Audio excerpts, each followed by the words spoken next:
అందరికీ వందనాలండి. క్రిస్టోపతి 17 వరకు ఆరాధన కూడులు సంఘాన్ని ప్రవేశిస్తున్నాము.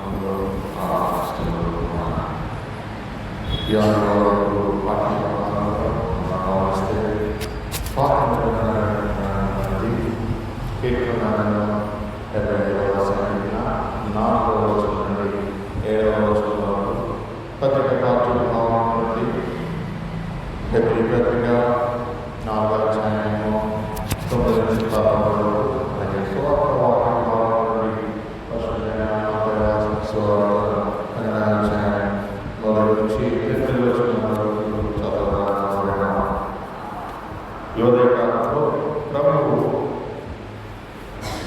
విశ్రాంతి గురించి మాట్లాడుతూ ఉంటాడు.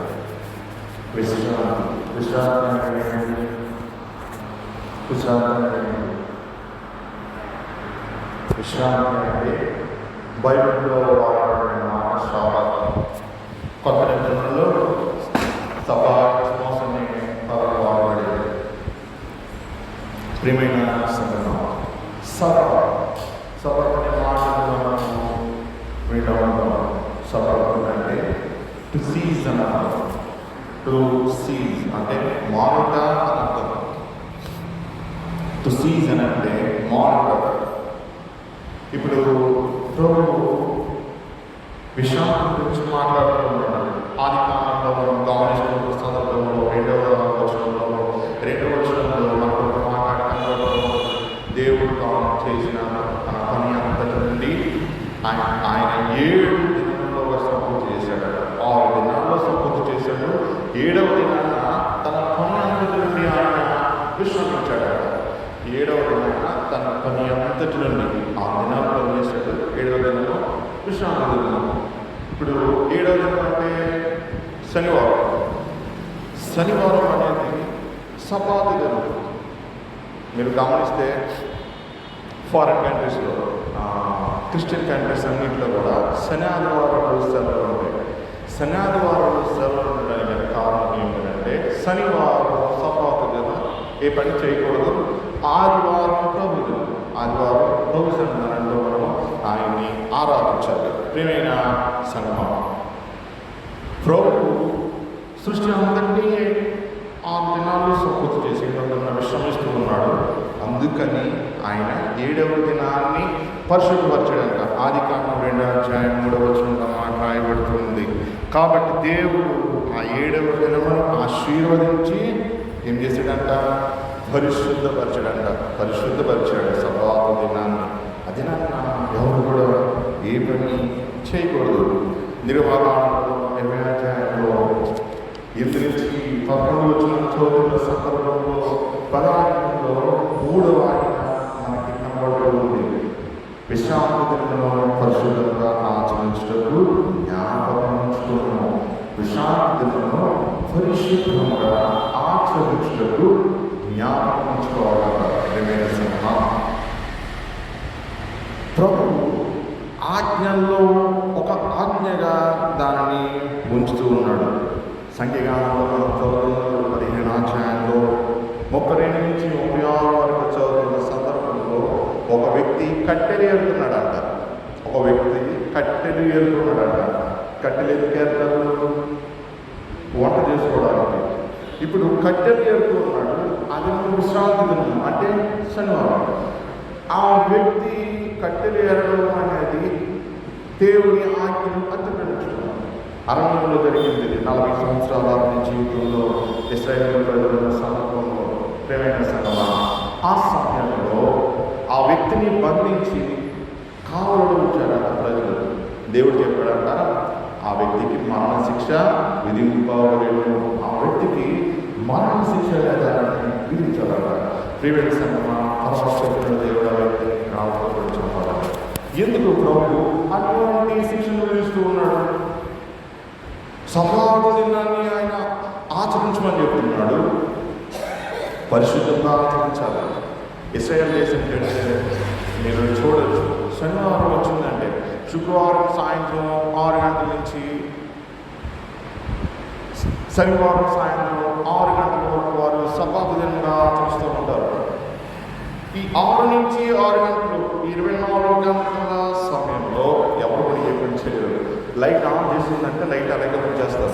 ఫ్రిడ్జ్ కానీ మోటార్ కానీ ఆన్లో ఉందంటే ఆ 24 అవర్స్ కూడా దాన్ని అలాగే వచ్చేస్తారు. కొంతమంది యూతులు నేటి కూడా ఆ విధంగా చాలా క్రమశిక్షణతో దేవుని ఆజ్ఞను వారు ఆచరించడం మనము గమనిస్తుండగలుగుతాం. మన దేవుని ఆజ్ఞను మనం ఆచరించాలి.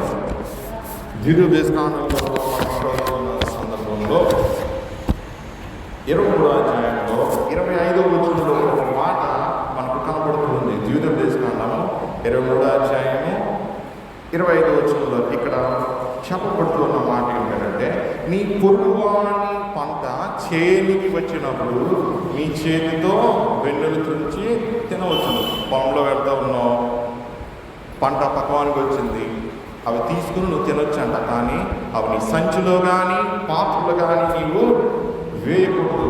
వాక్యము ఈ రీతిగా చెప్తుంది. అయితే విశ్రాంతి దినం వచ్చినప్పుడు ఆ పని కూడా నువ్వు చేయకూడదు. విశ్రాంతి దినం వచ్చినప్పుడు ఆ పని కూడా నువ్వు చేయకూడదు. అరణ్యంలో దేవుడు వారికి మహానిచ్చిన సందర్భంలో దేవుడు ఒక పాఠాన్ని ప్రజలకు నేర్పుతూ ఉన్నాడు. 6 దినాలు మీరు మీ యొక్క ఆహారాన్ని సమకూర్చుకోవచ్చు. దేవుడు ఆహారాన్ని మన పరలోకంలో ఇస్తూ ఉన్నాడు కదా, ఆ ఆహారాన్ని మీరు సమకూర్చుకోండి. 7వ దినాన అది దొరకదు అని చెప్తూ ఉన్నాడు. ఫ్రెండ్స్ అన్నమా, ఈ భాగం మనకి నిర్గమకాండం 16వ అధ్యాయంలో 7 నుంచి 7 మనకు కనబడుతుంది. 6 దినాల్లో మన్నాను కురిపిస్తున్నాడు ఆకాశం నుండి, పరలోకపు మన్నాని. ప్రియమైన సంగమా, 7వ దినాన దొరకదు. దేవుడు ఇది వారికి చెప్పాడు. కానీ ప్రజలు 7వ దినానికి కూడా వెళ్ళి మన్నాని ఏడుకోవాలి. ప్రియమైన సంగమా, ప్రభు వారికి చెప్పిందండి, సబ్బాతు దినాన్ని ఆచరించాలి అంటున్నాడు. ప్రియమైన సంగమా, పరిశుద్ధంగా ఎంచాలంటారు. దేవుడు బాధపడుతున్నాడు. ఎంతకాలము మీరు నా మాటలను ఆలకించుకుంటూ ఉంటారు అని అంటున్నాడు. నా ధర్మశాస్త్రాన్ని ఎంతకాలము మీరు ఒక బాధాపడ హృదయంతో ఆ మాటను వారితో మాట్లాడుతున్నాడు. అరణ్యంలో దేవుడు వారిని పోషిస్తున్నాడు, పూరేటనిస్తున్నాడు, మన్నానిస్తూ ఉన్నాడు. ఐగుప్తులో 10 దిగుళ్లను ఆయన కొనుపరిచి తన మహిమను చూపించాడు. ఎర్ర సముద్రాన్ని తీర్చాడు. ఆయన నేలకుండా ప్రజల్ని అవతల చేర్చాడు దేవుడు. అయినప్పటికీ కూడా ప్రజల్లో ఏంటంటే అవిధేయత. ఆయన మాట ఆలకించాలి. ఈరోజు ప్రభు చెప్తున్న మాట, విశ్రాంతి దినాన్ని మీరు ఆచరించాలి అని ప్రభు మనకి చెప్తూ ఉన్నాడు. ప్రియమైన సంగమా, నిర్గమకాండ గ్రంథంలో 16వ అధ్యాయంలో 28వ వచనంలో మనకి ఇక్కడ కనబడుతూ ఉంది. అందుకు యెహోవా మోషేతో ఇట్లా, నేను మీరు ఎన్నాళ్ళ వరకు నా ఆజ్ఞలను నా ధర్మశాస్త్రమును అనుసరించి నడవాలి, ధర్మశాస్త్రాన్ని ఆచరించాలి అని ప్రభు వారికి చెప్తూ, సబ్బాతు దినాన్నంట ప్రతివాడు తన చోట నిలిచి ఉన్నవాళ్ళను బయటికి వెళ్ళకూడదు అని 29వ వచనంలో ఆయన చెప్తూ ఉన్నాడు. 6 దినాలు పనిచేయండి, 7వ దినం సబ్బాతు దినం మీరు బయటికి వెళ్ళకూడదు, తన చోటు నుంచి వెళ్ళకూడదు. 6వ దినాలు ఒప్పుకోవాలంట, అది 7వ దినం తినాలి. ప్రియమైన సంగమా, దేవుడు వారికి చాలా ఖండితంగా చెప్తున్నాడు. దేవుడు ఎందుకు నిబంధనలు ఆయన చూపిస్తూ ఉన్నాడు. సబ్బాతు దినంలో 10 ఆజ్ఞలు మనకి ఒక నిబంధనగా ఇవ్వబడుతున్నాయి. ఆజ్ఞల మీద మీరు గమనిస్తే మందసం ఉంది. మీరు ఎప్పుడైనా చూసారా? అది మందసం ఉంది మన ఆజ్ఞ మీద, చిన్నది. చూసారా చెప్తారా?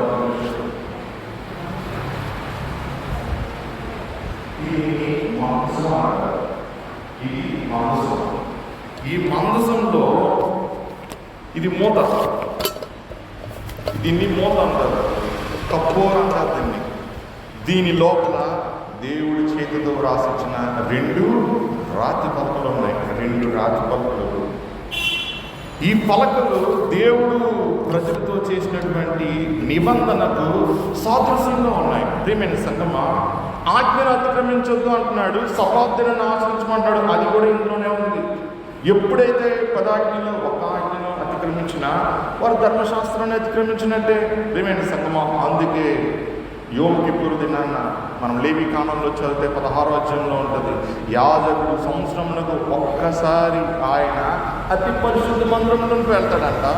ఈ మందసం ప్రజలకు కనబడదు, ఒక తెర బయటికి కప్పబడి ఉంటుంది.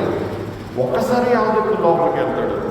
ఆ యొక్క కోడి రక్తాన్ని, మేక రక్తాన్ని తీసుకొని బలిపీఠ మీద తన చేతితో 7 మారులు చిలకరిస్తాడు.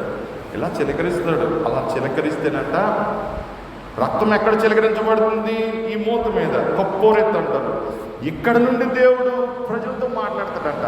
దేవుడు తన స్వరాన్ని ఇక్కడ నుంచి వినిపించాడంట ఇశ్రాయేలు ప్రజలకి మోషే ద్వారా. ప్రియమైన సంగమా, ఇది పాపములకు ప్రాయశ్చిత్తంగా దేవుడు ఉపయోగించిన స్థలం. దానికి సాదృశ్యంగానే ఈ మందసం అని చిన్న పెట్టే మన ఆలయంలో ఇది బహుకరించబడింది. ఆర్ట్ ఆఫ్ ద కావనెంట్ అని ఉంది. దీని మీద ఏమనుందండి? Art of the covenant. ఇది ఒక పెట్టే. కావనెంట్ అంటే నిబంధన. బిరీత్ అనే మాట మనకు కనబడుతుంది బైబిల్లో. బిరీత్ అంటే నిబంధన. 2 మనుషుల మధ్య జరిగేది. రాజుకి ప్రజలకు మధ్య జరిగేది, దేవునికి ప్రజలకు మధ్య జరిగేది. ఇప్పుడు నిబంధన ఎవరెవరికి జరిగింది? దేవునికి ప్రజలకు మధ్య జరుగుతుంది. 10 ఆజ్ఞలు అతిక్రమించినప్పటికీ దేవుడు ప్రాయశ్చిత్తాన్ని ఇస్తానంటున్నాడు. ఒక రక్తం ద్వారా, జంతువు రక్తం ద్వారా, ప్రియమైన సంఘం ద్వారా. సంగమా, ఉదయకాల సమయంలో దేవుడు నిబంధన ప్రేమను చూపుతూ ఉన్నాడు. ఆది కాండంలో మనం చదువుతున్న సందర్భంలో 8వ అధ్యాయంలో మనం అక్కడ భాగంలో మనం చదువుతున్న సందర్భంలో 9వ అధ్యాయంలో చదువుతుంటే కొన్ని అంశాలను గురించి అక్కడ పరిశుద్ధ గ్రంథం మాట్లాడుతుంది. జల ప్రళయం వచ్చింది, సమస్త మానవాళి కూడా తుడిచిపెట్టుకుని పోయారు. అయితే దేవుడు జల ప్రళయం నుండి బయటకు వచ్చిన నోహుతోటి, అతని కుటుంబంతో, భూమి మీద ఉన్న సమస్తంతో, ముఖ్యంగా చెప్పాలంటే భూమితోటి ఆయన నిబంధన చేస్తూ ఉన్నాడు. నిబంధన ఏంటో తెలుసా? ఆది కాండం 8వ అధ్యాయంలో మనకు కనబడుతుంది 22వ వచనంలో, భూమి నిలిచి ఉన్నంత వరకు వెదకాలమును, కోతకాలమును, శీతోష్ణములను, వేసవి శీతకాలములను, రాత్రింపగలను ఉండక మానవుని తన హృదయంలో అనుకున్నాను. 40 దినాలు వర్షం కురిసింది, భూమి నిండిపోయింది, అందరూ చనిపోయారు, భూమి గల సమస్తం చనిపోయింది. కానీ నోహు అతని కుటుంబం మాత్రమే సంరక్షించబడింది. ఇప్పుడు ప్రభు హృదయంలో బాధపడుతూ ఉన్నాడు. ప్రేమైన సంగమా, ఒక ప్రేమను కనపరుస్తున్నాడు. నిబంధన అనేది ప్రేమతో నిండి ఉంటుంది. మనిషి నిబంధనను అతిక్రమిస్తాడండి, అగ్రిమెంట్ని అతిక్రమిస్తాడు. అగ్రిమెంట్ అయిపోయిన తర్వాత ఆ యొక్క ఆస్తి లేకపోతే ప్రాపర్టీ అనేది చెల్లదు. కానీ దేవుడు మనము తప్పు చేసినప్పటికీ కూడా ఆ నిబంధనను కొనసాగించే దేవుడిగా మనకు కనబడుతూ ఉంటాడు. ప్రేమైన సంగమా, ఉదయకాల సమయంలో నిబంధనను గురించి ప్రభువు మనతో ఖండితంగా కొన్ని విషయాలను తెలియజేస్తూ ఉన్నాడు. నువ్వు నిబంధన సంబంధమైన బిడ్డవైతే దేవుని మాటలు వింటావు. ఈ విధంగా మనం నువ్వు నేను ఇక్కడ కూడి ఉన్న మనం అందరం నిబంధనలు పాలువారం అవుతున్నాం. సేనాయి కొండ దగ్గర ఉన్న నిబంధనలో నువ్వు నేను పాలువారం అవుతున్నామా? కాదు. ఆ సిలువ అనే నిబంధన ద్వారా ప్రభువు నీతో నాతో నిబంధన చేశాడు 2000 సంవత్సరాల క్రితం. తన ప్రియ కుమారుణ్ణి సిలువ మీద బలి అర్పణగా అర్పించాడు. ఏమైనా సంగమా, మనం జ్ఞాపకం చేసుకోవాల్సింది, మనం ఎన్ని తప్పులు చేసినా, ఎన్ని పాపాలు చేసినా క్షమించబడుతూ ఉన్నామంటే ఒకే ఒక కారణం ఏంటో తెలుసా? ఆ నిబంధన ప్రేమ. దేవుడు లోకం ఏం చేశాడంట?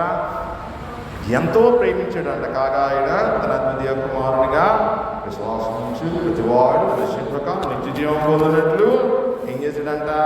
ఆయన్ని ఏం చేశాడంటే ఆయన్ని మనకు ఇచ్చేసాడు. ఆయన్ని డిడోమి అని గ్రీక్లో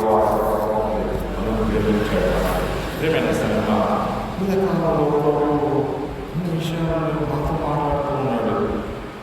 సబాత్ అంటే మానుట అనర్థం. నీ పనిని నువ్వు మానుకోవాలి. ఆజ్ఞను మానవీయుడు కూడా, ఆజ్ఞను ఆచరించిన మానవుడు కూడా సబాత్ కిందకే వస్తుంది. ఏ విధంగా చూసినా ఒకటి శిక్ష కారణం అవుతుంది, ఒకటి దేవుడిని పైనపరచడానికి, మనం జీవించబడడానికి కారణం ఉంటుంది. ఈ కాలంలో హెబ్రీ గ్రంథాన్ని మనం చదువుతున్నప్పుడు 4వ అధ్యాయంలో 9వ వచనం చదువుతున్న సందర్భంలో హెబ్రీ గ్రంథకర్త సంఘానికి ఒక మాట రాస్తున్నాడు. చదువుతారండి. హెబ్రీ పత్రిక 4వ అధ్యాయం 9వ వచనం దయచేసి చదవండి.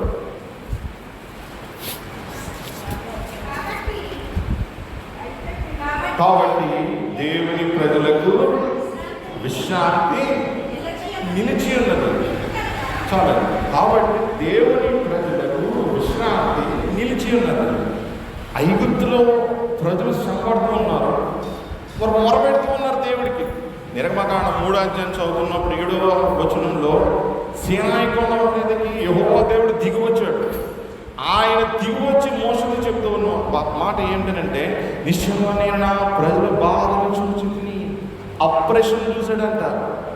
ఐగుప్తీయులు ప్రజల మీద పెట్టిన భారమైన బరువులు మోయలేక వారు మొర్రపెట్టినప్పుడు వారి దుఃఖంలో నాకు తెలిసే ఉన్నవి నేను చూశాను అని ప్రభు చెప్తూ ఉన్నాడు కదా. నిర్గమకాండం 3వ అధ్యాయం 7 నుంచి 8, 9 వచనాలు చదువుతుంటే మనకు కనబడుతూ ఉంటుంది. ఆ భాగంలో నేను దిగి వచ్చాను అంటున్నాడు.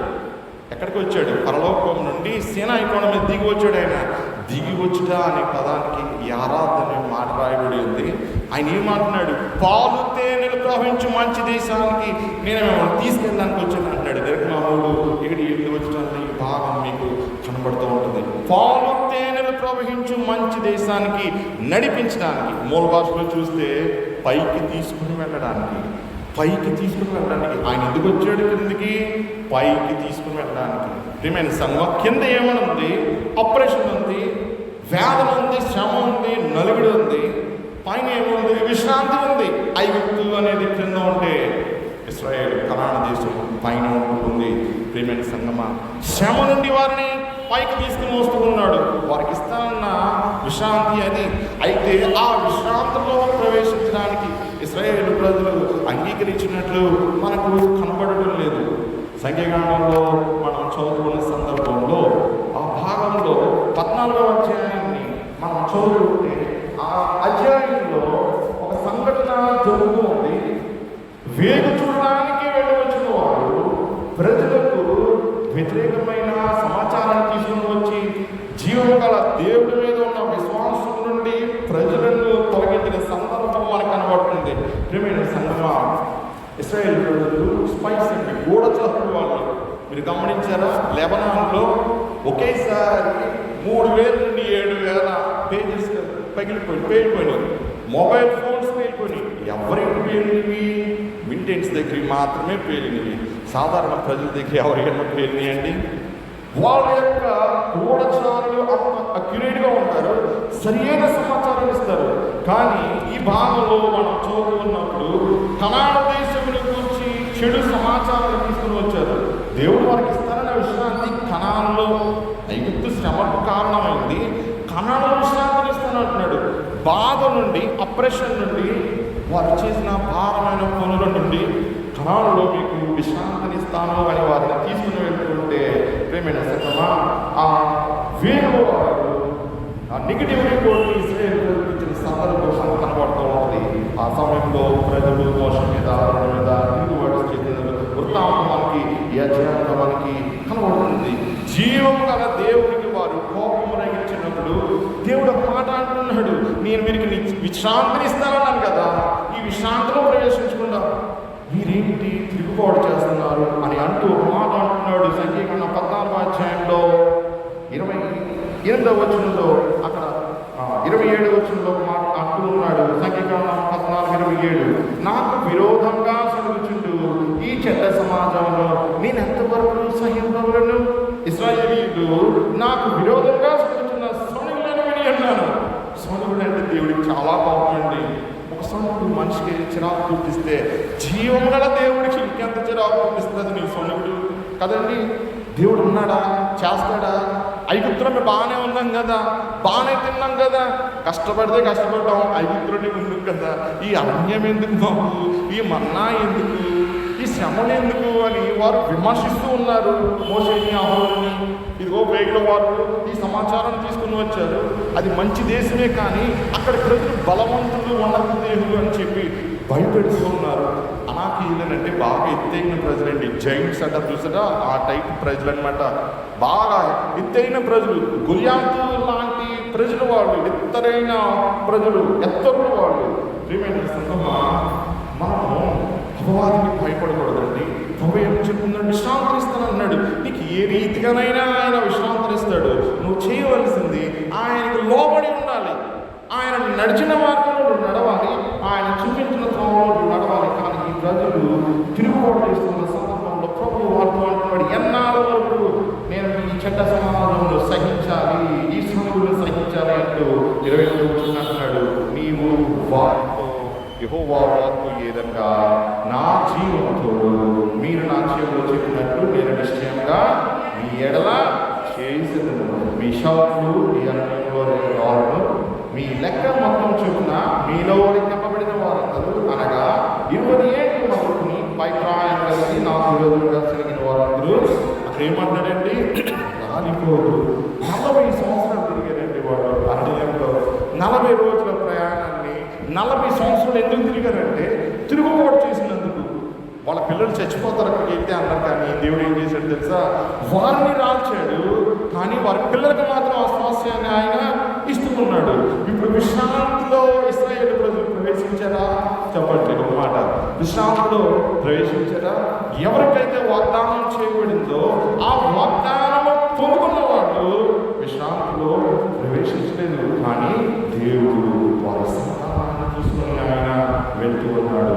మనం చదివితే కీర్తన గ్రంథంలో 95వ సంకీర్తనలో 10వ వచనంలో కీర్తనకారుడు చెప్తున్నాడు. 95వ సంకీర్తన 10వ వచనం, 40 ఏళ్ల కాలము ఆ తరము వారి వలన నేను విసికి వారు హృదయాన తప్పిపోవు ప్రజలు. ఏమంటున్నాడు? హృదయాన్ని తప్పిపోతారంట. హృదయం ఏముంటుందండి? ఉంటే దేవుని ప్రేమ ఉంటుంది, లేకపోతే లోక సంబంధమైన ప్రేమ ఉంటూ ఉంటుంది. ప్రేమైన సంగమా, వారు హృదయాన తప్పిపోవు ప్రజలు అంటూ ఉన్నాడు. వారు నా మార్గంలో తెలుసుకొని లేదని అనుకుంటుని అందుకని ప్రభు అనుకుంటాడంటే ఈ మాట 11వ వచనంలో, కావున నేను కోపించి వీరెన్నడూ నా విశ్రాంతిలో ప్రవేశించకూడదని ఆయన ప్రమాణం చేశాడంట. ఆయన ప్రమాణం చేసినట్టు చేయగలిగితే ప్రమాణం చేస్తాడంట. ఆయన ఆ విధంగా ప్రమాణం చేసినట్టే నీకు ఆశీర్వాదం వస్తుంది, లేకపోతే వ్యతిరేకంగానైనా ఉంటుంది. ప్రియమైన సంగమా, ఆయన కోపము మన మీద రగలకూడదని ఈ విధవన కాలంలో ప్రభు మనతో మాట్లాడుతూ ఉన్నాడు. ముఖ్యంగా నిబంధన అనేది విశ్రాంతికి సంబంధించింది. ఈ లోకం ముగిసిపోతుందండి. ఎంతకాలం వరకు 120 ఏళ్ళు బ్రతుకుతామా? ఈ 120 ఏళ్ళ తర్వాత మనం విశ్రాంతి పొందుకోవాలి. ఎక్కడ విశ్రాంతి పొందుకుంటాం? కనాను దేశంలో విశ్రాంతి పొందుకుంటామా? చెప్పాలి. ఎక్కడ విశ్రాంతి పొందుకుంటాం? పరమ కనాను ఎక్కడ ఉన్నది? పరమ యెరూషలేములో మనము విశ్రాంతి పొందుకుంటాం.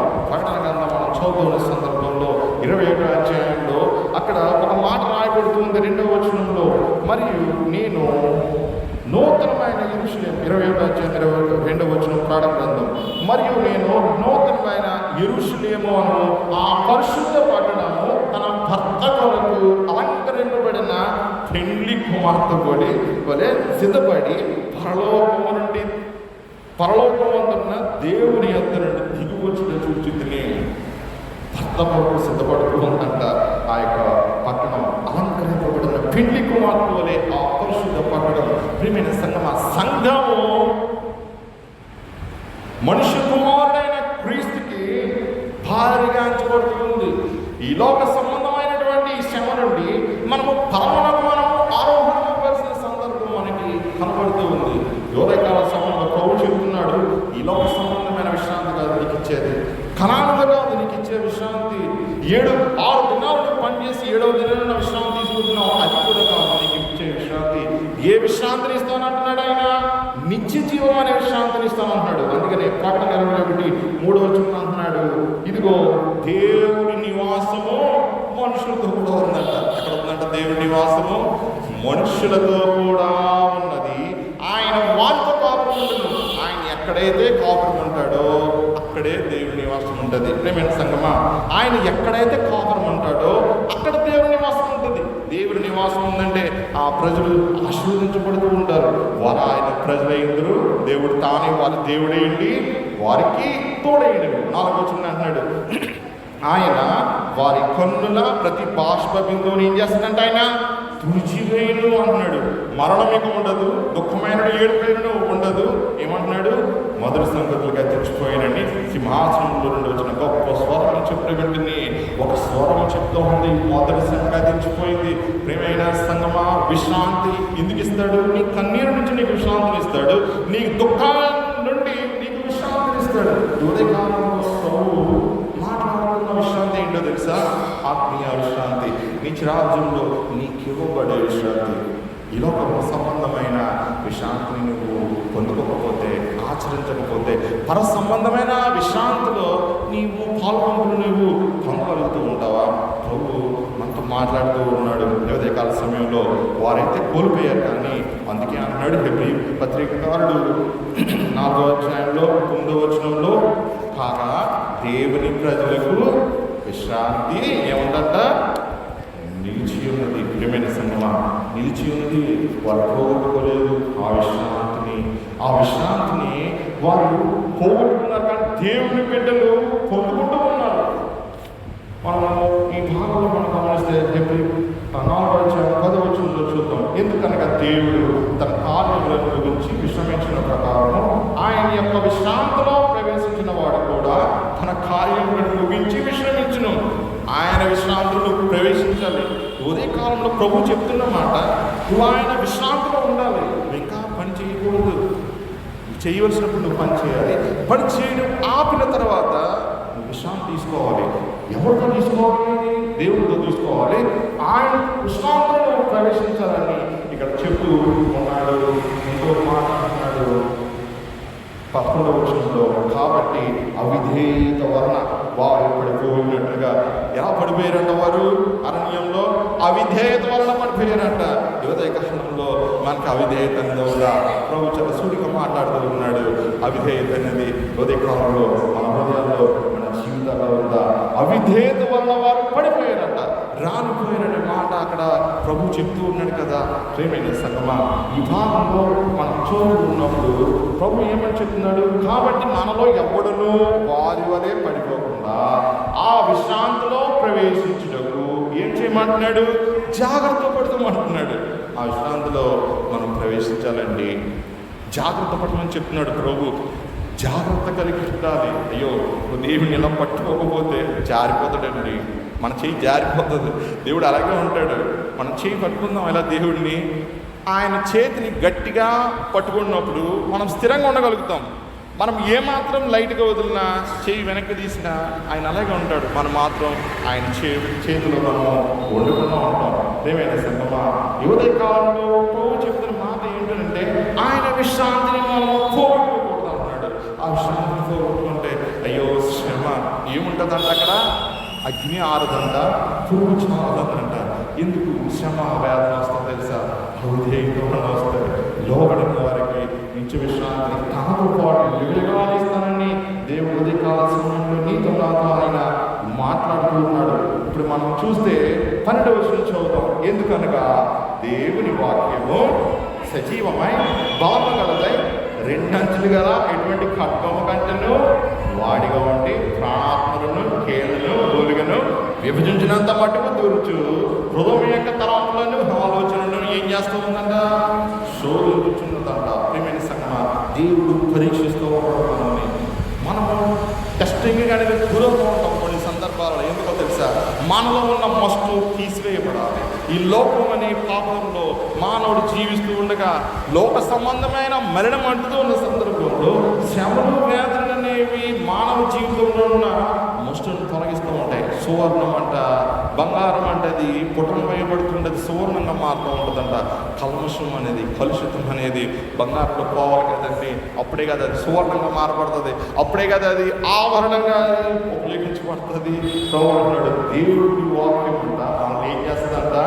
రెండంచులు గల ఖడ్గమంట, సజీవమైనదంట. దేవుడి వాక్యం సజీవమై బలము గలదంట. బలము గలది దేవుని వాక్యము, బలం గలది. రెండంచులు గల ఎటువంటి ఖడ్గం కంటే వాడిగా ఉండి ఈ ప్రపంచంలో ఎంత బలమైన ఖడ్గాలున్నా, ఎంత పవర్ఫుల్ వెపన్స్ ఉన్నా, వాటన్నిటికన్నా కూడా దేవుని వాక్యము బలమైనది అని చెప్పి వాక్యం ఇక్కడ సెలవిస్తూ ఉంది. ప్రాణాన్ని, ఆత్మని, కేళ్ళను, మూలిగను, మన ప్రాణము, మన ఆత్మ, మన కీళ్ళు, మన ఎముకలు, మూలగలు కూడా అది చీల్చుకుంటూ వెళ్ళిపోతుందంట. దేవుని వాక్యం చుచ్చుకుంటూ వెళ్ళిపోతుందంట మనలోనికి. ప్రియమైన సంగమా, ఎందుకో తెలుసా? మన హృదయం యొక్క తలంపులను పరిశోధిస్తూ ఉంటుంది. ప్రతి కాలంలో నువ్వు లోపడితే ఆ రెండింటికి గల ఖడ్గము నీ హృదయంలో నెమ్మది నీకు ఇస్తూ ఉంటుంది. ఏదైనా వనం చుట్టూ అక్కడ అటు ఇటు తిరుగుతున్న జ్వాలించడంటే ఖడ్గ జ్వాల ఏవో. ప్రేమైన సంగమా, ఆ ఖడ్గ జ్వాల దేవుని వాక్యం అయితే అది నీ హృదయంలో ఉంటే నీలో ఎటువంటి శోధన రాకుండా, సాతాను ఊళ్ళో చిక్కుకోకుండా దేవుని వాక్యం నిన్ను కాపుదల కాస్తుందని ఎవరి కాలంలో ఆయన చెప్తూ మాట్లాడాడు. 11వ వచనంలో, మరియు ఆయన దృష్టికి కనబడని సృష్టం ఏది లేదు. ఈ లోకంలో ఏ సృష్టం కూడా లేదంట. ప్రతి నరుడు ఆయన కనబడుతూ ఉంటాడు. ప్రతి జీవి కూడా ఆయన ఎరిగి ఉన్నాడు. ప్రియమైన సంగమా, ఆయన దృష్టికి కనబడని సృష్టం ఏది లేదు. మనం ఏమన్నా లెక్క ఎక్కడ చెప్పవలసి ఉన్నదో ఆ దేవుని పనులకు సమస్తమును వారికి లేక తేటగా ఉన్నది. మన లెక్క ఎక్కడ చెప్పాలంటే దేవునికి మనుషులు కాదు, మన మాట్లాడే మాటకి, మన క్రియలకి, మన చేతులకి, మన నడవడికి ఎవరికి లెక్కప్పు చెప్పాలి? దేవుడికి లెక్కప్పు చెప్పాలంట. ప్రేమైన సంగమా, ఆ దేవుని పనులకు సమస్తమును మరుగు లేక తేటగా ఉన్నది అంటారు. తేటగా ఉన్నది. మనం దాచేసుకోవచ్చు మన ముఖాన్ని, మన ఆత్మీయ జీవితం దాచేసుకోవచ్చు, మన తప్పుదారిని దాచేసుకోవచ్చు. కానీ దేవుడు చూస్తూ ఉన్నాడనే సత్యాన్ని మనం మర్చిపోవద్దని ఉదయకాలంలో నీతో మాట్లాడుతూ ఉన్నాడు. విశ్రాంతి గురించి అంత ఖండితంగా మాట్లాడుతున్నాడని దేవుడు ఉదయకాలంలో. ఇప్పుడు మనం చూస్తే సువార్త పాఠ్యభాగంలో మత్తయి సువార్త 12వ అధ్యాయంలో మనం చదువుతున్నప్పుడు అక్కడ ఒక సంఘటన జరుగుతూ ఉంది. ప్రేమైన సంగమా, మొదటి వచ్చిన చూద్దాం. ఆ కాలమందు యేసు విశ్రాంతి దినమున పంటశాలలో పడి వెళ్ళిచుండగా ఆయన శిష్యులు ఆకలిగొని వెన్నెలు తినసాగరి. ఏ కాలమందు? ఆ పైభాగంలో మనం చదువుతున్న సందర్భంలో ఆయన ఏమంటున్నాడు? 11వ అధ్యాయం 28వ వచనంలో, ప్రయాసపడి భావం మోసుకుంటున్న సమస్త జనులారా నా దగ్గర నేను మీకు విశ్రాంతి కలుగజేయుదును. నేను సాత్వికుడును, దీన మనసు కలవాడను కనుక మీ మీద నా కాడి ఎత్తుకుని నా యొక్క నేర్చుకుని అప్పుడు మీ ప్రాణములకు విశ్రాంతి దొరుకును. ఏదైనా కాడి సులువుగాను నా ఆహారం తేలికగాను ఉన్నవి అంటాడు. ఆ పై భాగంలో ప్రభువు ఆ మాటలు మాట్లాడుతున్న కాలంలోనే ఇక్కడ ఈ సంఘటన అనేది జరుగుతూ ఉంది. ప్రేమైన సంగమా, అక్కడ యేసు ప్రభు ఆయన శిష్యులు విశ్రాంతి పంటచరలో వెళుతూ ఉన్నారంట. యేసు ప్రభు సప్తాహన ఎందుకు వెళుతూ ఉన్నాడు? తన శిష్యులు కూడా ఆయనతో పాటు ఎందుకు ఉన్నారు? ప్రతివాడు తన చోట నిలువబడిన వాక్యం చెప్తూ ఉంటే ప్రభు ఎందుకు ఆయన వెళుతూ ఉన్నాడు విశ్రాంతి దినాన్ని అంటే, ఆయన బోధకుడు కాబట్టి, రబ్బీ కాబట్టి, వాక్యాన్ని బోధించేవాడు కాబట్టి సమాజ మందిరంలోకి ఆయన వెళ్ళి ఆయన స్వార్థ పరిచర్యను జరిగిస్తూ ఉండేవాడు. ధర్మశాస్త్రాన్ని వారికి వినిపిస్తూ ఉండేవాడు. సీనాయి కొండ మీద మోషతో మాట్లాడిన ఆ స్వరమే శరీరధారిగా ఈ లోకంలో జీవించింది. ధర్మశాస్త్రం నూతన వ్యాఖ్యానాన్ని ఇస్తూ ఉంది. ఇస్రాయేల్ దేశంలో ప్రేమైన సంగమా, ఆ సమయంలోనే ప్రేమైన సంగమా ఆయన వెళుతూ ఉన్నాడంట శిష్యులతో పాటు. ఈ సమయంలో వారికి ఇందాక నేను చెప్పాను కదా, పంటశాలలో కంట మనం వెళ్ళినప్పుడు మనం వెన్నుడు తుంచి తినొచ్చంట. ద్వితీయోపదేశకాండం 23వ అధ్యాయం 25వ వచనంలో ఉంది ఈ మాట. నీ పొరుగువాని పంట చేనికి వచ్చినప్పుడు నీ చేతితో వెన్నుడు తుంచుకొనవచ్చును, కానీ నీ పొరుగువాని పంట చేని మీద కొడవలు వేయకూడదు. నువ్వు వెన్నుడు తుంచుకోవచ్చంట, కొడవలు వేసి తీసేయకూడదు.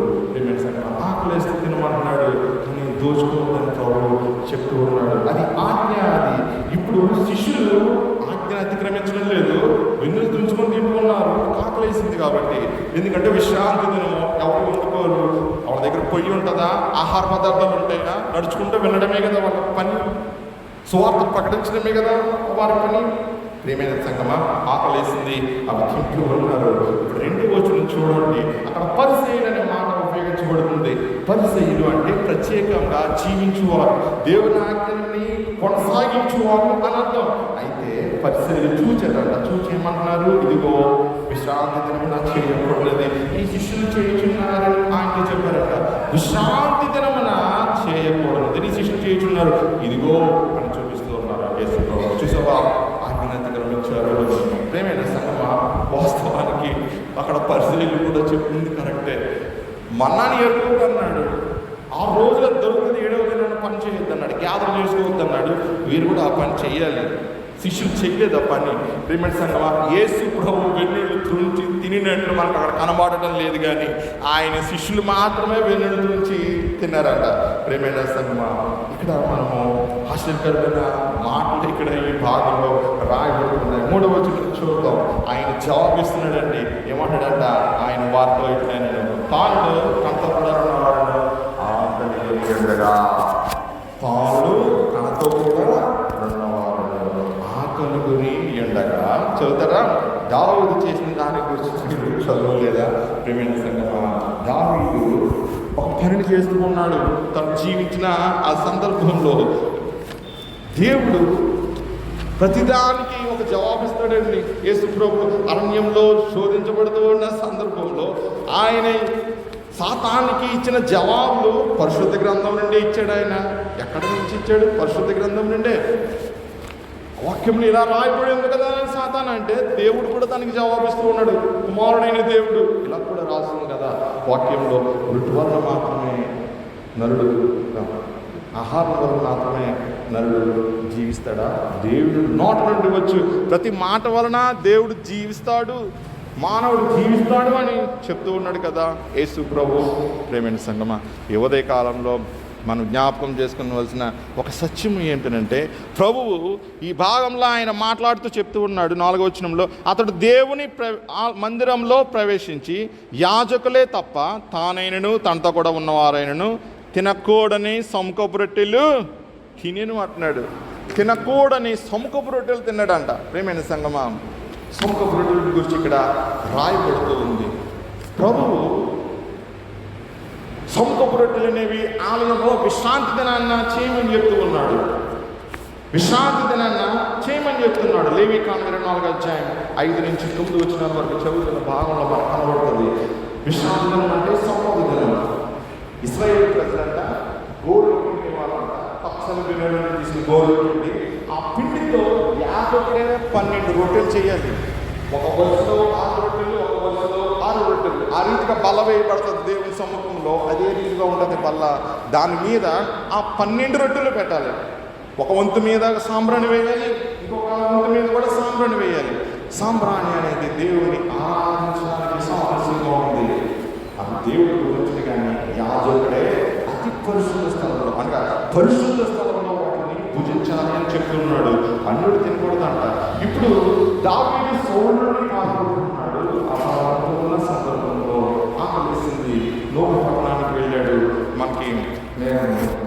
మనకి ఈ భావం మరోసారి 27వ అధ్యాయం 1 చాలా చదువుతున్న భాగంలో కనబడుతూ ఉంటుంది. యాజకుడి దగ్గరికి వెళ్ళాడు. తినడానికి ఆహార పదార్థాలు ఏమన్నా అని అంటే సముఖపు రొట్టెలు తీసి ఇస్తూ ఉన్నాడు. ప్రభువు ఇప్పుడు ఆ వృత్తాంతాన్ని ఇక్కడ ఎత్తి చూపుతూ ఉన్నాడు పరిసయ్యులతోటి. ఏమంటున్నాడు? మత 12:4లో అతడు దేవుని మందిరంలో ప్రవేశించి యాజకులే తప్ప తానైనను తనతో కూడా ఉన్నవారైనను తినకూడని సముఖపు రొట్టెలు తిన్నాడు కదా. దావీదు శిక్షించబడ్డా? యాజకుడు కూడా శిక్షించబడ్డా అని చెప్తూ ఒక మాట అంటున్నాడు 5వ వచనంలో, మరియు యాజకుల విశ్రాంతి దినమున దేవాలయంలో విశ్రాంతి దినమును ఉల్లంఘించి నిర్దోషులై ఉన్నారని మీరు ధర్మశాస్త్రంలో చదవలేదా? ఇందాక నేను చెప్పాను కదా, లేవికాండంలో మాటలు కనబడుతూ ఉన్నాయి. లేవికాండం 24వ అధ్యాయం 5 యాజకులే ఆ రొట్టెలు తయారు చేయాలి. అది కూడా సవాలు దినాన్న విశ్రాంతి దినాన్న. మరి ఆకలి ఇస్తున్నాడు కదా. అది ఇక్కడ ప్రభు ఎత్తి చూపుతూ ఏమంటున్నాడంటే, యాజకులు విశ్రాంతి దినమును ఉల్లంఘించి నిర్దోషులై ఉన్నారని మీరు ధర్మశాస్త్రంలో చదవలేదా? దేవాలయంలో యాజకులు విశ్రాంతి దినాన్ని ఉల్లంఘించిన అది వారు నిర్దోషులే. చదువుకోవచ్చు ఆయన ధర్మశాస్త్రాన్ని. ప్రియమైన సంగమా, చదవలేదా అని ప్రశ్నిస్తూ 6వ వచనం అంటున్నాడు. హోషేయ గ్రంథం 6వ అధ్యాయం 6వ వచనంలో రాబడిన మాటను ఇక్కడ ప్రభువు చెప్తూ ఉన్నాడు. ఏమంటున్నాడంటే, చదువుతున్న 6వ వచనం, దేవాలయం కంటే గొప్పవాడిగా ఉన్నాడు అని అంటూ కనికరమనే కోరుచున్నాను, కానీ బరిని నేను కోరను. వాక్య భావం మీకు తెలిసి ఉంటే నిర్దోషులని తీర్పు తెచ్చుకోకూడదు. ప్రభు చెప్తున్న మాట ఏంటంటే, దేవాలయం కంటే గొప్పవాడు ఇక్కడ ఉన్నాడు అని అంటున్నాడు. అంటూ హోషేయ 6వ మాట చెప్తున్నాడు. నేను కనికరానికి కోరుతాను కానీ శిష్యులు తప్పు చేశారని అక్కడ శిక్షించే దేవుడు కాదు ఆయన. దేవాలయం కంటే గొప్పవాడు అని అంటూ ఉన్నాడు. ఆయనే దేవాలయం, పరిశుద్ధ మందిరం. ఆయన దేవాలయమే శరీర రీతిగా ఆయనతో నడుస్తుంది కదా. ఆలయంలో దేవుడి సన్నిధి ఉంటే ఆయన ఉన్నట్టండి. ఆయన సన్నిధి ఆలయం లేకపోతే ఆ రాత్రి పట్టడంలో మాత్రం మిగిలిపోతుంది. ప్రేమైన సంగమా, దేవుడి సన్నిధి ఎక్కడైతే ఉండదో అక్కడ దేవుడు ఎట్టి పరిస్థితుల్లో ఉన్నాడు. అందుకని ప్రభు ఇక్కడ చెప్తున్నాడు, దేవాలయం కంటే గొప్పవాడు ఉన్నాడంట ఆయనే అని చెప్తూ ఆయన ఇంకొక మాట చెప్తూ ఉన్నాడు 8వ వచనంలో, కాగా మనుష్య కుమారుడు శాంతి దినమునకు ఏమై ఉన్నాడంట? ప్రభువు అయి ఉన్నాడు. దేవుడు అంట విశ్రాంతి దినానికి. అందుకే నా శిష్యులు అవి తింటూ ఉంటే నేను అడ్డు చెప్పలేదు, నేనే ఆ ధర్మశాస్త్రాన్ని ఇచ్చింది, నేనే ఆజ్ఞలు నీకు ఇచ్చింది మోషేకి అని అంటూ ఉన్నాడు. ఆయనే ప్రభువు అంటూ ఉన్నాడు, మనుష్య కుమారుడు. అందుకే దేవుడు వారిని గద్దించడం లేదు.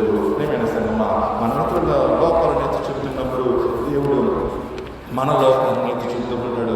ఇతరులు లోకాలని, ఆత్మీయ లోకాలను ఎత్తి చెబితే నీ హృదయంలోని ఆత్మీయ లోకాలను దేవుడు ఎత్తి చెబుతూ ఉంటాడు. ప్రియమైన సంగమా, చివరిగా మనం కీర్తన గ్రంథం 75వ సంకీర్తనలో మనం చదువుతూ ఉంటాం. 4వ వచనం నుండి 7వ వచనం వరకు చదువుతాం. 4వ వచనం అంటున్నాడు, అహంకారులైన ఎక్కడని అహంకారులకు నేను ఆజ్ఞయించుచున్నాను. అహంకారం అనే పదం ఇక్కడ హెబ్రీ బైబిల్లో వాడబడిన పదం హాలాల్ అనే పదం వాడబడింది. హాలాల్ అంటే టు షైన్, ప్రకాశించుట అని అర్థం. ఇప్పుడు ఇదే హాలాల్ అనే మాటను దేవునికి ఉపయోగిస్తే ఆ మాట అర్థం మారిపోతుంది. దేవుణ్ణి మహిమపరచడం అని అర్థం వస్తుంది. ఇదే పదం అహంకారానికి ఉపయోగించబడుతుంది. ఎప్పుడంటే మనిషిని తన చిత్తాన్ని గొప్ప చేసుకుంటే అది అహంకారం అవుతూ ఉంటుంది. అందుకని అహంకారులైన ఎక్కడని అహంకారులకు ఆయన ఆజ్ఞయిస్తూ ఉన్నాడంట. కొమ్ము అనేది బలానికి సూచనగా ఉంది.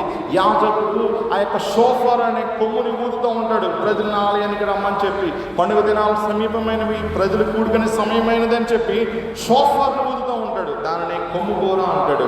ఇక్కడ ఏమని చెప్తున్నాడు ఇక్కడ కీర్తనకారుడు 5వ వచనంలో, కొమ్ము ఎత్తకుడి, ఎత్తుగా కొమ్ము ఎత్తకుడి, నీ సొంత చిత్తాన్ని నువ్వు పైకి ఎత్తొద్దు అని చెప్తున్నాడు. దేవుని మహిమపరచాలి అని ఆయన చెప్తే ఏమంటున్నాడంటే, పొగరు పట్టిన మాటలు ఆడుకుడి అని భక్తిహీనులకు నేను ఆజ్ఞించుచున్నాను. ఇక్కడ పొగరు పట్టిన మాటలు అనే మాట ఉంది, కానీ మూల భాషలకు చూస్తే మెడ అంట ఇలా ఉంచుతారంట. మెడ అసలు వంగదంట, మెడ ఇలా ఉంటుందంట, ఇలా వంచదంట. అది తెలుగు బైబిల్లో పొగరబట్టిన మాటలని రాస్తుంది. ప్రియమైన సంగమా, ఇలా ఉందేనంటే మెడ ఖచ్చితంగా ఆ వ్యక్తిలో ఏదో ఒక దోషం ఉంటుందండి. తల దించుకొని ఉండాలి దేవుని సన్నిధానంలో. యేసు ప్రభు శిలువ మీద ఎలా ఉన్నాడా? ఇలా దించేసాడు తల, తన ప్రాణాన్ని అప్పగించాడు. మనకెందుకు అంత గర్వం? ఇలాగే ఉందనుకోండి మన తల ఏదో ఒక రోజు విరిగిపోతుంది. దేవుడి వాక్యం 2 ఇంచులు గల ఖడ్గం అది మనకి జీవాన్ని ఇస్తుంది. అదే మనకి తీర్పును కూడా విధిస్తూ ఉంటుంది. అదే కాకుండా 75వ కీర్తనలు అంటూ ఉన్నాడు. 6వ వచనంలో చూద్దాం, తూర్పు నుండి ఆయనను, పడమటి నుండి ఆయనను హెచ్చు కలుగుదు. హెచ్చు అంటే ఘనత, పైకి ఎత్తబడుట. కానీ ప్రియమైన సంగమా, ఒకరిని ఘనపరచాలన్నా, ఒకరిని పైకి ఎత్తాలన్నా అది ఎవరు చేస్తారంట? తూర్పు నుండి రాదంట, పడమటి నుండి రాదంట, అరణ్యం నుంచి కూడా రాదు. ఎక్కడి నుంచి వస్తుందంట? 7వ వచనం చూడండి, దేవుడే తీర్పు తీర్చువాడు. ఆయన ఒకరిని తగ్గించును, ఒకరిని హెచ్చించును. ఆయన ఒకరిని తగ్గిస్తాడంట, ఒకరిని హెచ్చిస్తాడంట. ఇప్పుడు ఎవరైనా తగ్గించబడ్డారనుకోండి, దాని గురించి బాధపడిన అవసరం లేదు. ఎవరైనా హెచ్చించబడ్డారనుకోండి, దాని గురించి బాధపడిన అవసరం లేదు. ఎందుకంటే చేసేది ఎవరినంటే దేవుడు మాత్రమే. ఇక్కడ అంటున్నాడు, దేవుడే తీర్పు తీర్చేవాడు. అరణ్యంలో వారికి తీర్పు తీర్చడం ఎందుకో తెలుసా? వారితో కొమ్మును ఎత్తి మాట్లాడుతూ ఉన్నారు. అహంకారులై ఉన్నారు. నువ్వు మమ్మల్ని ఎందుకు తీసుకుని వచ్చావు ఐగుప్తు నుండి? ఈ అరణ్యంలో మేము రాలిపోవడానికి తీసుకుని వచ్చావా? మేము మా పిల్లలు నశించుకోవడానికి తీసుకుని వచ్చావా? ఈ చవిసారం లేని ఆహారం మాకు చిరాకు చేసిందని అంటూ ఉన్నారు. అందుకే దేవుడు వారిని 40 సంవత్సరాల అరణ్యంలో తిప్పాడు. ఆ జనాంగం రాలిపోయేంత వరకు. కానీ ఆ వారి సంతానానికి ఆయన కణాలలో ఆయన షేర్లిస్తూ ఉన్నాడు. ప్రవేశించడానికి ప్రభు చెప్తూ ఉన్నాడు. యువతి కాలంలో ప్రభు ఇంకొక మాట అంటున్నాడు 8వ వచనంలో, యెహోవా చేతిలో ఒక పాత్ర ఉన్నది, అందులోని ద్రాక్షరసం ఏమిటంటే అది పొంగుచూ ఉందంట. అది సంభారంతో నిండి ఉన్నది అంట, మిక్స్ చేస్తున్నదంట. ఆ ద్రాక్షరసము ఆయన దానిలో దిగిపోయిచున్నాడు అంటున్నాడు. భూమి మీద ఉన్న భక్తిహీనులందరూ మండితో కూడా దానిని ప్రేమించి మృంగవేయను. ఆయన శిక్షను ఇక్కడ ప్రస్తావిస్తూ ఉన్నాడు. ఖచ్చితంగా భక్తిహీనులందరూ త్రాగాలంట. భక్తిహీనులు అనే పదానికి రాష అనే పదం వాడబడింది. రాష అంటే దుష్టులు అని అర్థం. దుష్టులు ప్రేమైన సంగమ వారు ఖచ్చితంగా దాన్ని పీల్చి మింగివేయాలన్నాడు. ఉదయకాల సమయంలో ప్రభు మనకి ఏం చెప్తున్నాడు తెలుసా? అహంకారంగా అన్నాడు, మన కొమ్ము ఎంతదా అంటున్నాడు, మనం తగ్గించుకోమని చెప్తున్నాడు. ఈ లోక సంబంధం విశ్రాంతి కాదండి ఆయన ఇచ్చేది, పరలోక సంబంధమైన విశ్రాంతి. నువ్వు ఈ లోక సంబంధమైన విశ్రాంతిలో నువ్వు పాలు పంపులు పొందకపోతే పరలోక సంబంధమైన విశ్రాంతిలో నువ్వు ఏ రీతిగా పాలు పంపులు పొందుతావు? యూదులు షాలోమ్ అంటారు కదండి. యేసు ప్రభువు ఆయన పునరుత్థానుడైన తర్వాత శిష్యులకు ఆ గదిలో వారితో ప్రత్యక్షమైనప్పుడు ఆయన అంటున్నాడు, షాలోమ్ అంటున్నాడు. షాలోమ్ అంటే మీకు సమాధానము కలుగుగాక, మీకు సమాధానము కలుగునుగాక. సమాధానం అంటే ఏంటో తెలుసా? మరణం నుండి, కన్నీరు నుండి, దుఃఖము నుండి నిన్ను కింద నుండి తీసుకుని వచ్చి పైకి ఉన్నతమైన స్థానంలో పెట్టి నీకు ఇచ్చే విశ్రాంతి, అది షాలోమ్ అంటే. నీ దుఃఖాన్ని, నీ కన్నీరుని తుడిచివేసేది. ఊరికే షాలోమ్ అంటున్నావు, దాని అర్థం తెలియకుండా. దాని అర్థం ఏంటో తెలుసా? నీ కన్నీరు, నీ వేదనను తీర్చివేయడానికి ప్రభు ఆయన శరీర రీతిగా ఆ శిలువ మీద వేలాడాడు. అదే అందుకే నీకు సమాధానం ఇచ్చాడు దేవుడు. ఈ సమాధానం ఈ లోకంలో మాత్రమే కాదు, నిత్య జీవంలో కూడా ప్రభు కాలం చెప్తున్నాడు. ఆ సమాధానం అనే నిత్య విశ్రాంతిని నువ్వు పోగొట్టుకుంటావా? ఫిబ్రవరి పత్రిక అంటాడు, జాగ్రత్త కలిగిందమా, జాగ్రత్త కలిగిందమా, అహంకారంగా ఉందమా. ఈరోజు ఏంటి మాటలతో చెప్తున్నాడు? ఆశీర్వాదం పోగొట్టుకోవద్దని హెచ్చరిస్తున్నాడు. రెండోది, నువ్వు పోగొట్టుకుంటే అహంకారం అంటే ఖచ్చితంగా ఆయన శిక్షను నువ్వు తాగాలన్నాడు. ద్రాక్ష రసం అనేది ఉగ్రతకి సాగిస్తుంది. యేసు ప్రభు మన పాపాన్ని ఆయన చూస్తూ ఉన్నాడు. ప్రభా తండ్రి, నీ చిత్తమే తిరిగి నా ఇద్దరిని తొలగించు అన్నాడు. ఆయనను నీ చిత్తమే సిద్ధించుగాక అని యేసు ప్రభు ప్రార్థిస్తున్నాడు. నీ ద్రాక్షరసం, నా ద్రాక్షరసం, నీ ఉగ్రత, నా ఉగ్రత ఆయన గెసిమెడ తోటలో ఆయన తాగాడు. సిలువ మీద తన ప్రాణాన్ని పెంచుకున్నాడు. అందుకే నువ్వు పాల్గొనాలనుకున్నావు. ఎందుకు? నిత్య విశ్రాంతిలో ప్రవేశించడానికి. ఎంత గొప్ప తెలివి మనం విడిచిపెడతామా? భూ సంబంధమైన వాటిలో పాల్గొడతామా? ప్రభు మనల్ని ప్రశ్నిస్తూ ఉన్నాడు. మనం పరిశీలించుకుందాం, విశ్రాంతిలో ప్రవేశిద్దాం. ఆ రీతిగా చేయడానికి మనం కూడా తగ్గించుకుందాం. దేవుని సన్నిధానంలో ఆయన మహిమ పొందాం. నిత్యరాజ్యంలో జ్యోతులు వలె ప్రకాశిద్దాం. ఆ రీతిగా చేయడానికి పరిశుద్ధ దేవుడు నీకు నాకు సహాయం చేయగాక. ఆమేన్. సమస్త జ్ఞానం గురించి దేవుని సమాధానం యేసు క్రీస్తులో